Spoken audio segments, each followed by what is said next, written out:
গ্রামের মানুষদের আর্থিকভাবে স্বাবলম্বী করার উদ্যোগে স্বনির্ভর গোষ্ঠীগুলোকে স্বাবলম্বী করতে পশুপালনের ওপর জোর দিল রাজ্য সরকার।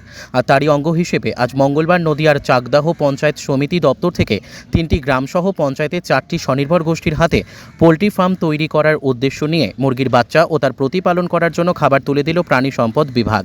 মঙ্গলবার দুপুরে চাকদা ভিডিও অফিস প্রাঙ্গণে চাকদা পঞ্চায়েত সমিতির পানি সম্পদ বিভাগের পক্ষ থেকে চাকদা ব্লক এলাকায় 3টি ও পঞ্চায়েতের 4টি স্বনির্ভর গোষ্ঠীর হাতে ওই মুরগির বাচ্চা তুলে দেওয়া হয়। তবে পঞ্চায়েত সমিতির পক্ষ থেকে জানানো হয়েছে সাধারণ মানুষকে স্বাবলম্বী করতে আগামী দিনেও এমন উদ্যোগ নেওয়া হবে।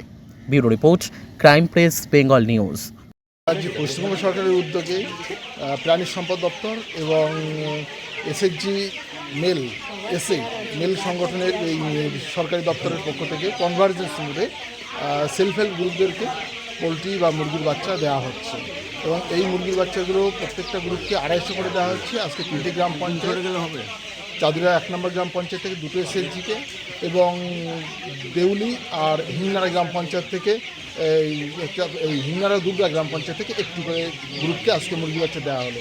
এরকমভাবে আজকে আমরা 4টে গোষ্ঠীকে 600 কেজি করে মুরগির খাবার দেওয়া হলো এবং পরবর্তী পর্যায়ে এরা যখন ডিম পাড়ার সিজন আসবে তখন এদেরকে আবার খাবার সরবরাহ করা হবে সরকারি উদ্যোগ দপ্তর থেকে।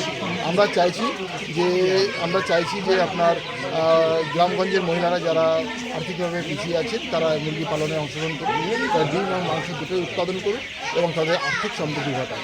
এর পাশাপাশি তাদেরকে একটা প্রশিক্ষণ দেওয়া হয়েছে যাতে এই মুরগির বাচ্চাগুলোকে সুস্থভাবে লালন পালন করতে পারে এবং পরবর্তীকালে আমরা আরও 12,000 মুরগির বাচ্চা ডিস্ট্রিবিউশন করব এই দপ্তরের মাধ্যমে, এই যৌথ কনভার্জেন্সে।